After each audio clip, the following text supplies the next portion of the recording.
This video is a summary of World in Your Head by Michael Tsarion as part of the Michael Tsarion article series that I'm putting together for my YouTube and podcast channel. In this article, Tsarion talks in depth about the history of the human psyche and the mechanics of the conscious and unconscious mind, so it's quite a deep topic. I'll go over, as it goes through the article, I'll go over numerous psychologists that I mentioned. I have had to rearrange some of the information to make it easier to note take and summarise, but I hope you get something from it. I'm fairly confident you will. I hope it moves you over to his actual website so that you actually do read it. But obviously this is just a summary, but it's still going to be quite long, I'd imagine. I've had to get myself a cup of organic coffee so I can keep functioning as well as I can just for this short period of time. So please bear with me. I do genuinely think, as I've mentioned before, that Michael Tsarion's work doesn't get enough attention. I believe that he's one of these people that in like 10, 15, 20 years, maybe in 100 years or so, as wisdom is needed because of the degeneracy of society at the moment, his name is going to become more and more well known and popular and could be known as like a philosopher of our time. So onto the article.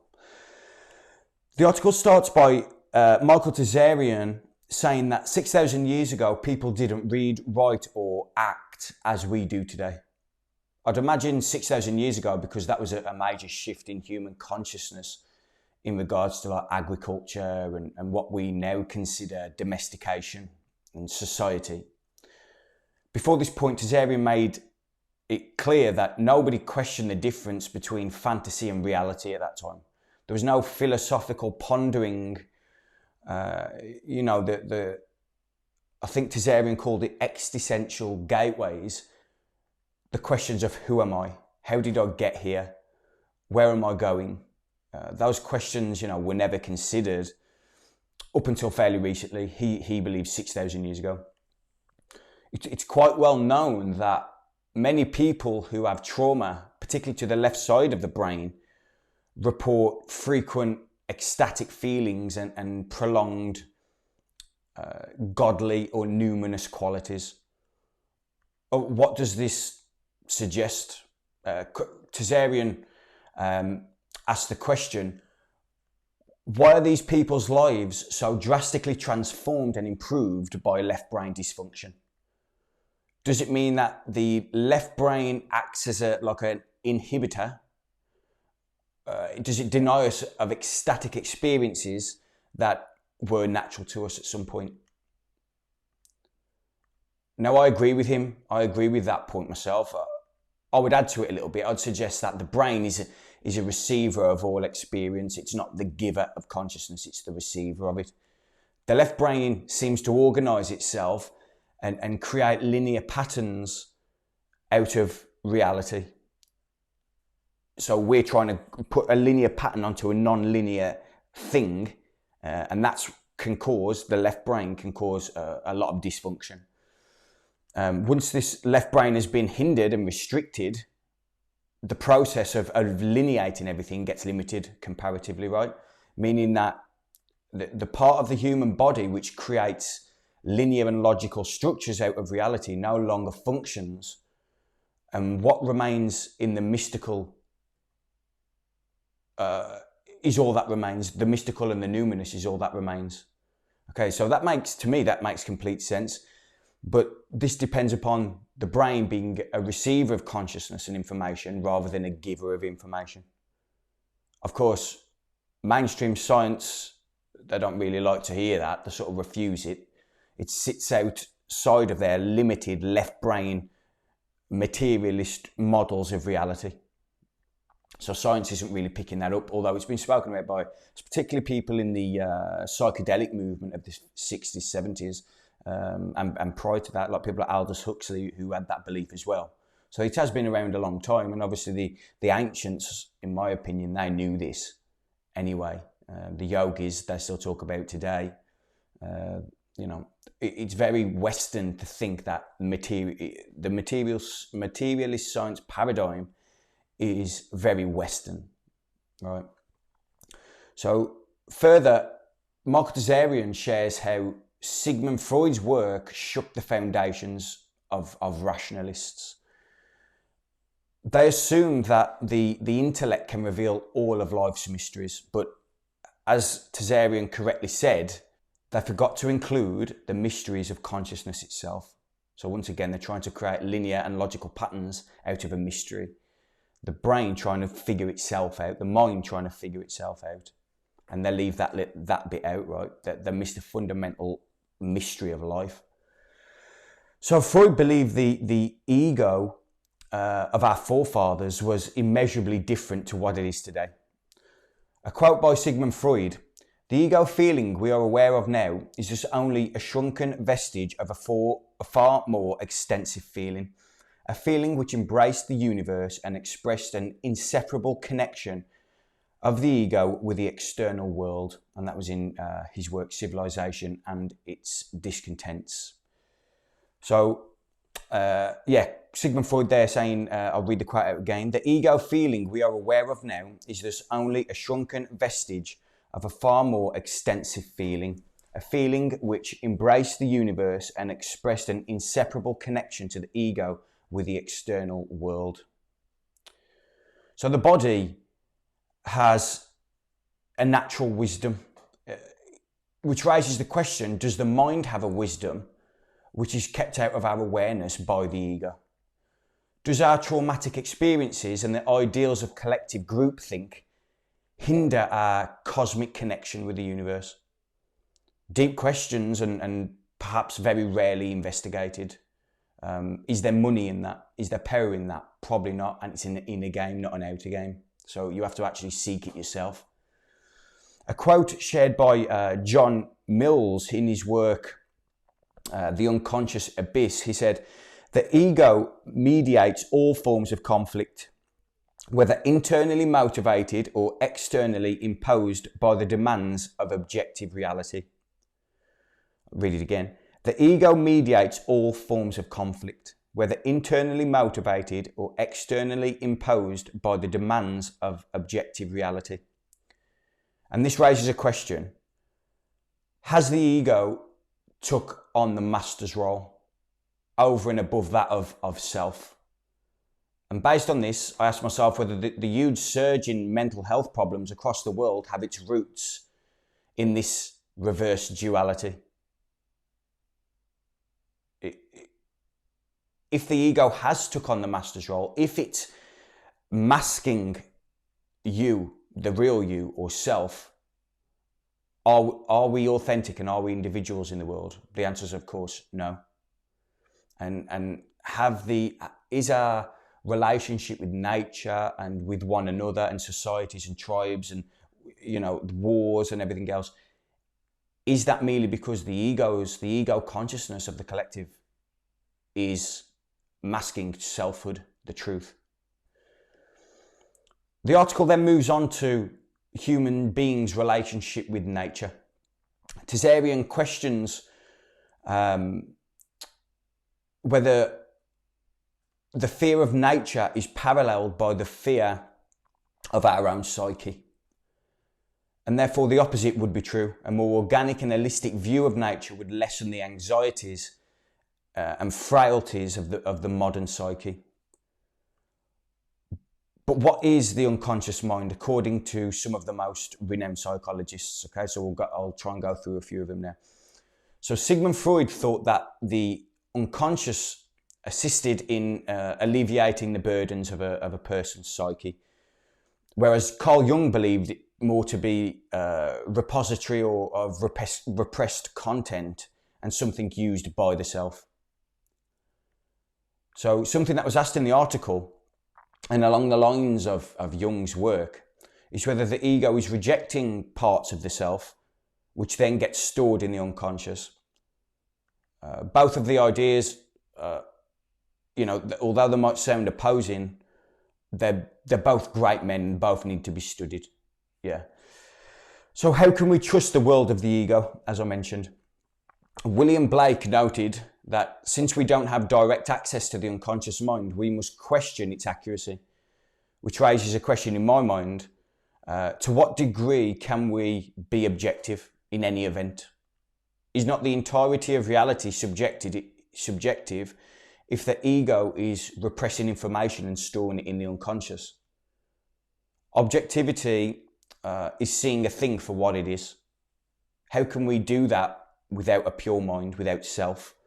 If ego's in the way, how can we possibly do that? Sigmund Freud, however, thought that the unconscious could be accessed. He was sort of the first guy to start, in my opinion, to use the mind to then start finding the mind again. That we know about, really, in the Western world. Yeah. So Sigmund Freud, he quoted, "Turn your eyes inward, look into your own depths, learn first to know yourself, then you will understand why you are bound to fall ill, and perhaps you will avoid falling ill in the future." Freud devised a few ways of accessing the unconscious of one of his clients.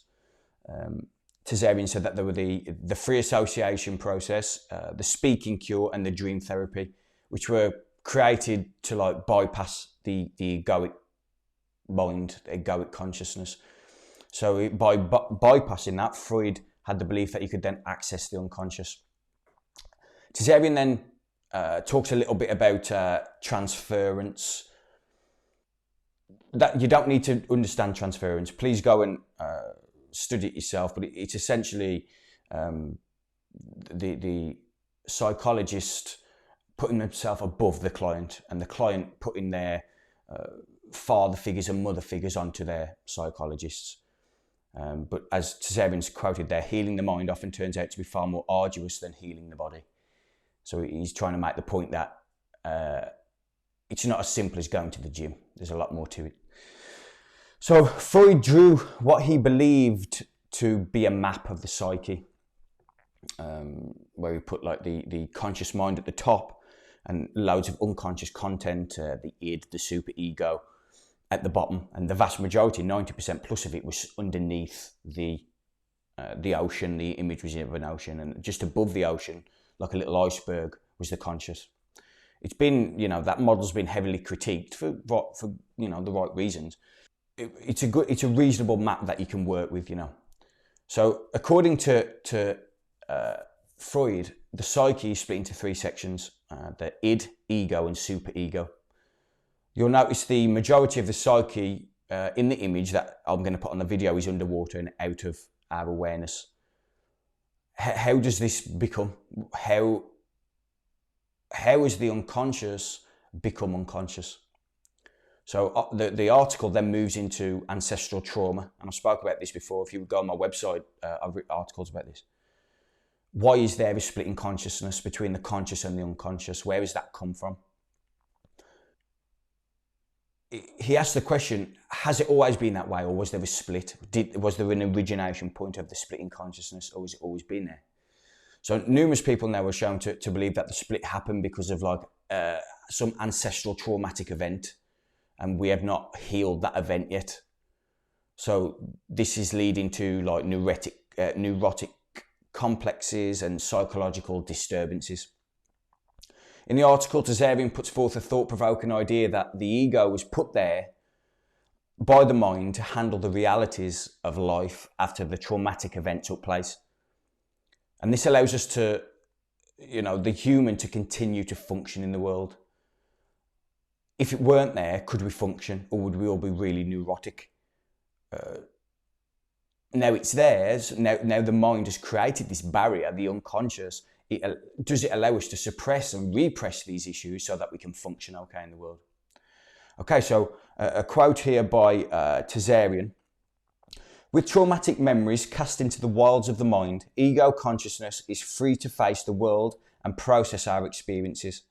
Safe behind its defences, it developed other structures to assist in its act of repression. In this sense, the ego's foremost fear is the unconscious. It is always on guard against the titanic tides of the dark unconscious that may one day overwhelm it. And that was a quote from the article. Tsarion then goes on to revere the work of Sigmund Freud, and asks whether this is the first time the mind has begun to introspect itself for the first time, other than obviously the few illuminated souls of the past. He does refuse Freud's belief that the unconscious is dark and sinister and aligns with the the more Jungian view that the unconscious may be a symptom of abnormal society. He says, the devilry normally assigned to the id may not be inherent after all. It may the devilry normally assigned to the id may not be inherent after all. It may originate from the oppressive culture we inhabit and its incessant demands upon our libido, meaning life force. In this case, the forces of the unconscious mind are those of necessary and legitimate rebellion against true evil. Beautifully written. Obviously, a lot of people know Carl Jung. There's probably few who know Sigmund Freud, but Carl Jung worked quite closely with Freud for years, and there was like a parting of ways. And you know, most people would probably assume that Carl Jung took Sigmund Freud's work to the next level. I tend to agree with that. Jung developed, as he developed, he believed that the self could be anything it wants to be. If one does like some sincere self-inquiry into the mysteries of the unconscious, like what I'm trying to do here, then the unconscious would like smile back at you. But if one goes into the inquiry with like an uncaring attitude, then what looks back will be uncaring and frightening. Jung had his clients paint pictures, get into nature, monitor the changes in their bodies as they went through therapy. It's very different from Freud, which is back to earlier, is a bit more linear, whereas Jung was very contextual and non-linear. Although both men emphasised the importance of dream therapy as the access portal to the unconscious. Another psychologist that Tsarion talks about is Wilhelm Reich, or Reich, I think it's Reich. This leads onto using the body as a portion of the mind and the body being the same thing. Reich trained with Freud, but deconstructed his simplistic psychic model, you know, the one we spoke about earlier. He rejected psychology without integrating the body into therapy. And Reichians believe that physical and mental pathology is part of emotional plague. That's the term they use. And everybody has that. Reich believed that things make much greater sense when we see the body as the unconscious and the body as being the most mysterious thing to us. His work was like a big shift away from the non-physical by incorporating the body and the mind as a singular entity. I agree with Reich here. As an example, it's clear that if a human is excessively obese, they probably have quite a severe degree of trauma that has been repressed into the unconscious. So in this context, the person is using food as the tool of physical repression. If the trauma can be released and integrated, the person would lose the excess fat. And you see it a lot in the medical industry, instantaneous remission. Very often, there's a lady called Morjani, I think her name is.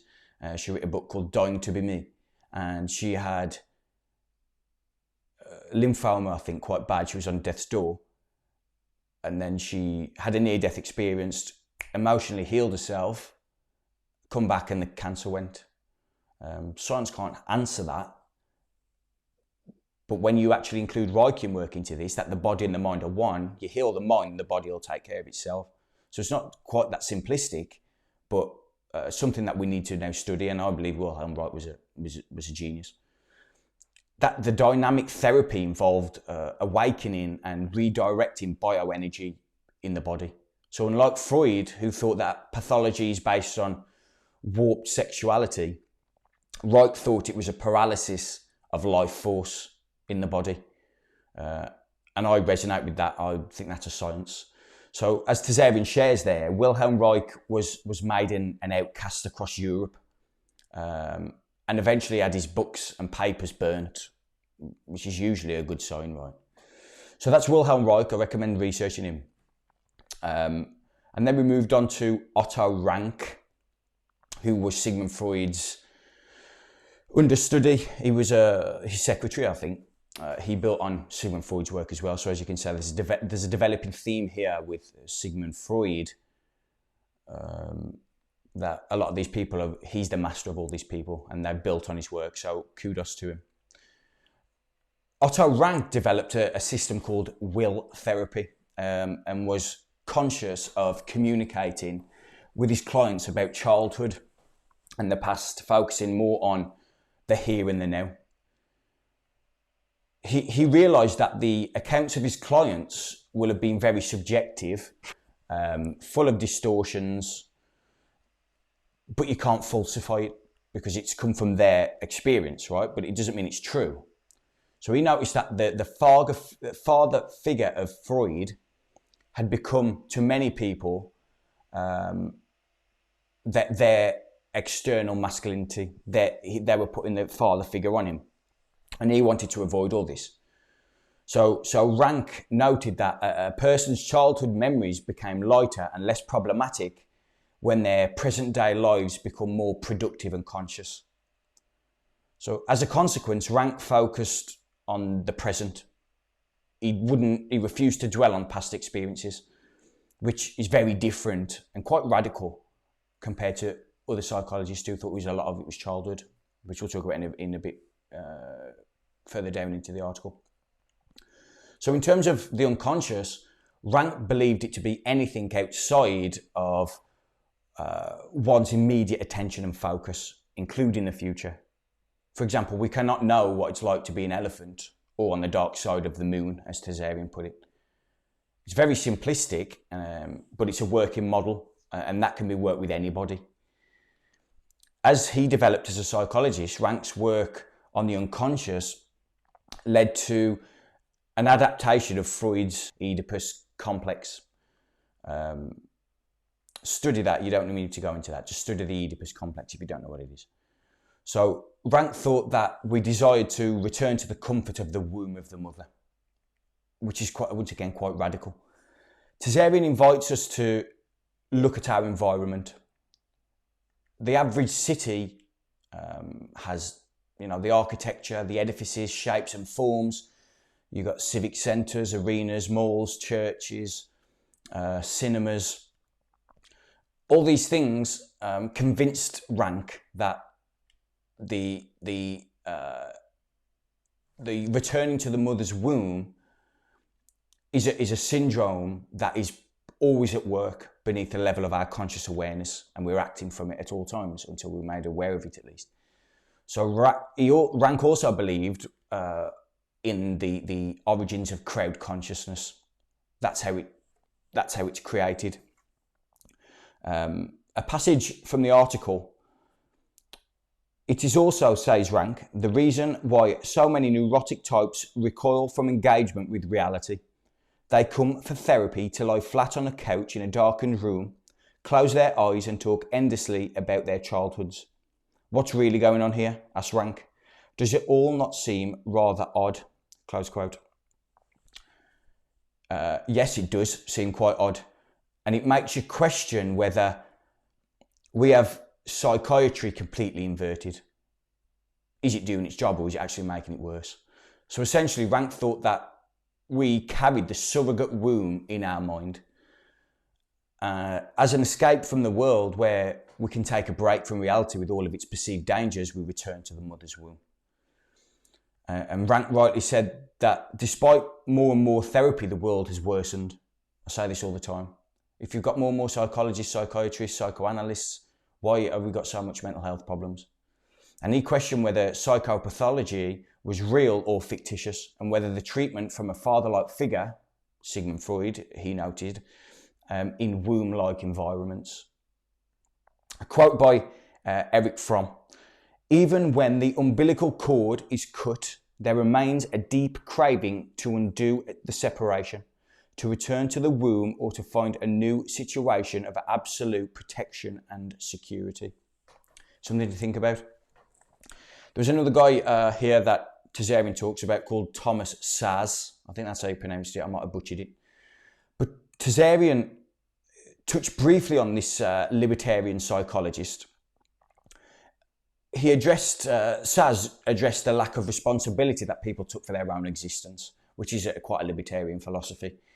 He viewed immoral behaviour as evil and believed it was all too easy for the medical profession to label them as diseased or unstable, which let the individual off the hook for their behaviour. And I think there's a strong element of truth to that as well.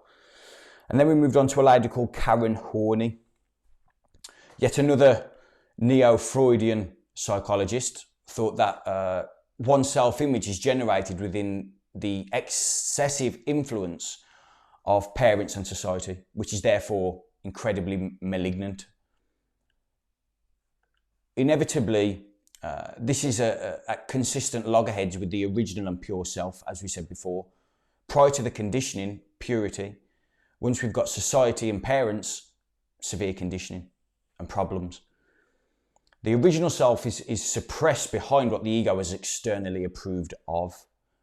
A quote directly from the article: "The false self-image they generate clashes with a child's authentic self-image, ensuring that homeostasis is permanently disturbed." And that was by Michael Tsarion. The false self-image they generate clashes with the child's authentic self-image, ensuring that homeostasis is permanently disturbed. So Horney, like Rank, asked whether psychotherapy was a legitimate process. She questioned whether it was an authentic quest for healing or merely an act of self-deception.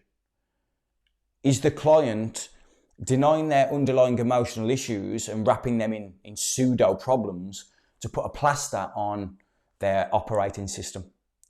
Just for a short while so they can function in an insane society for a while until it needs another plaster. I think that's very commonplace. So in the words of Michael Tsarion, paid to improve my function and not my soul. Where do we see that? All over the world in the medical industry.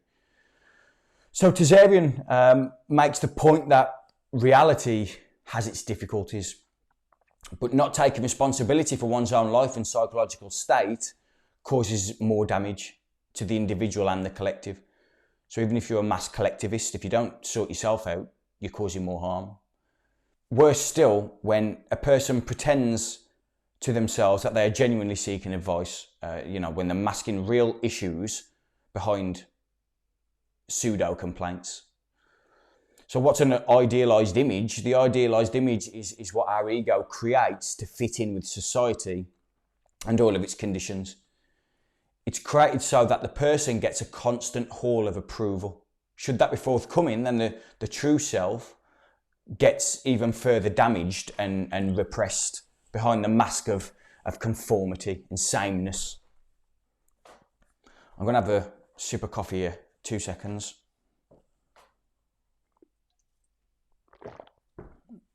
Okay. So then we moved on in the article to something called the return of the repressed. Tsarion highlighted that the repressed will always come up to the surface because anything of organic and natural origin always does, given time, because time's the best healer and best medicine. So anything organic and natural will. Yet when the counterfeit image begins to crack, therapy is often about patching up the ego and the full self, rather than the realisation of our true nature, our true self. So Tsarion then asks the reader to define the human being and the unconscious as an artist. And a quote: "Only by adopting an aesthetic perspective on life can the mysteries of humankind be sufficiently clarified." And another quote by Tsarion from the article: "Consequently, the unconscious is not only an epiphenomenon of humankind's ancestral image-making and art-making capacities, it is the source of it. Mind does not have ideas, because an idea is actually an image, and the point is secure once we remember that what we take ourselves to be is, again, nothing less than an image. What we call self is an image generated by the self. We are, in essence, pure art." Beautifully written, an artistry in its own form. Tsarion is essentially there asking us to consider whether everything we consider ourselves and reality to be is imagery using the qualities of self and the artist. The man is the vessel.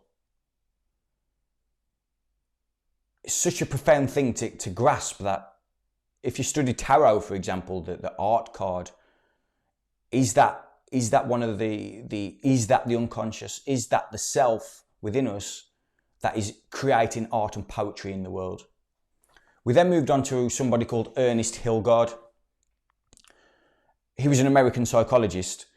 He believed that the deepest layer of the mind, he labelled the hidden observer.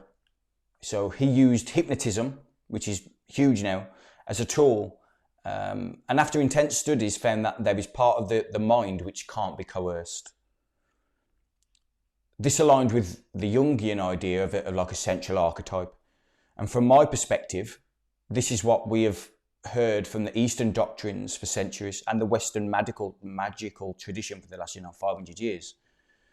You might have heard some spiritual teachers advising people to become the observer of their thoughts rather than focusing on the thoughts themselves. So another passage from the article: indeed, what we call our thinking gets in the way of the real thing. The directives of the self are flaunted by the ego time and time again, leading to chaos.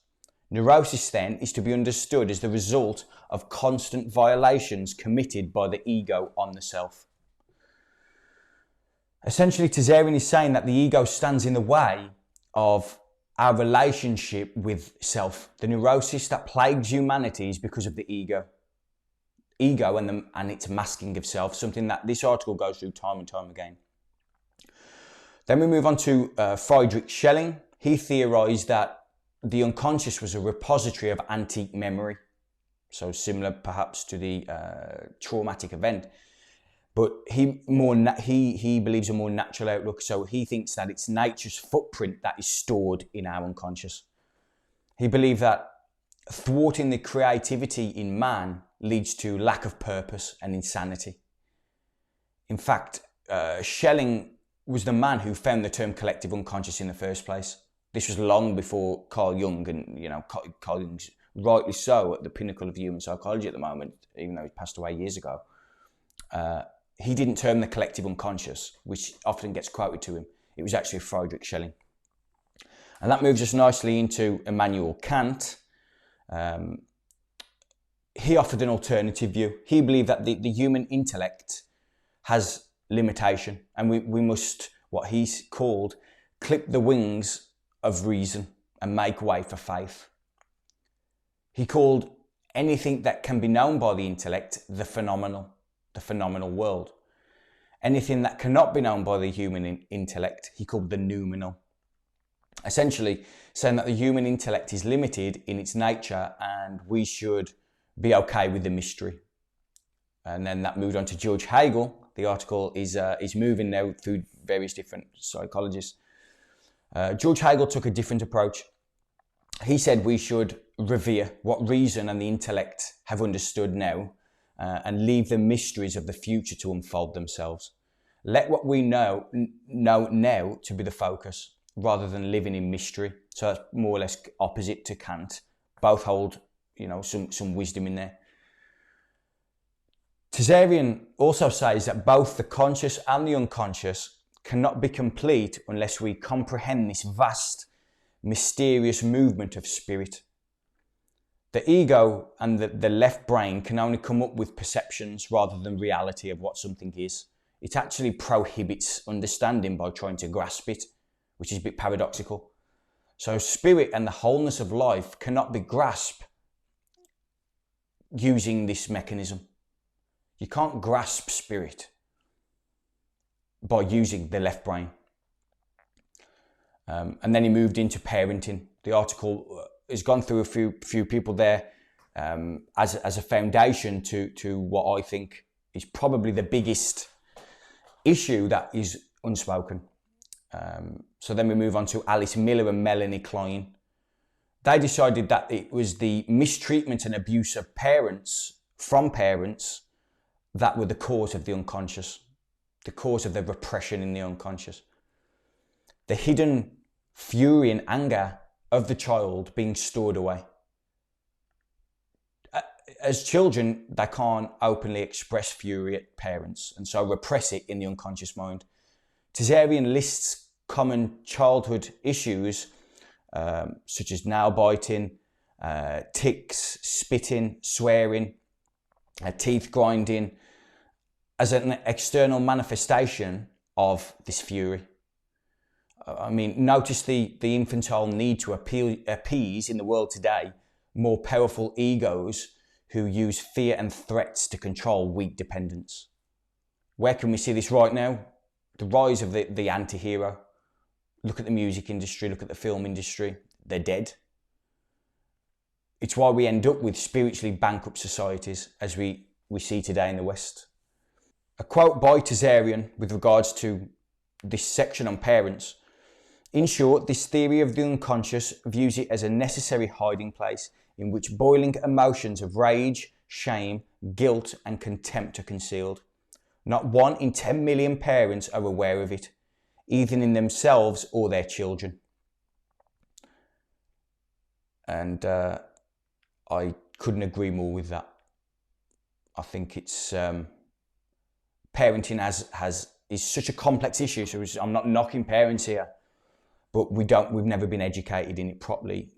And obviously it's generational. If you've had poor parenting, it's going to bleed through. So now it's time to stand up and be counted now. But this leads on to empathy. And Tsarion describes empathy as a natural reservoir which we draw upon to operate with the world and our fellow man.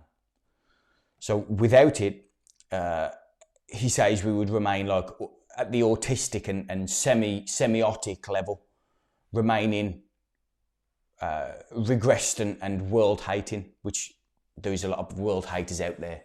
You know, well, reality is magnificent. You just have to understand it a little bit. So when the autistic and semiotic levels don't have that, they hate the world.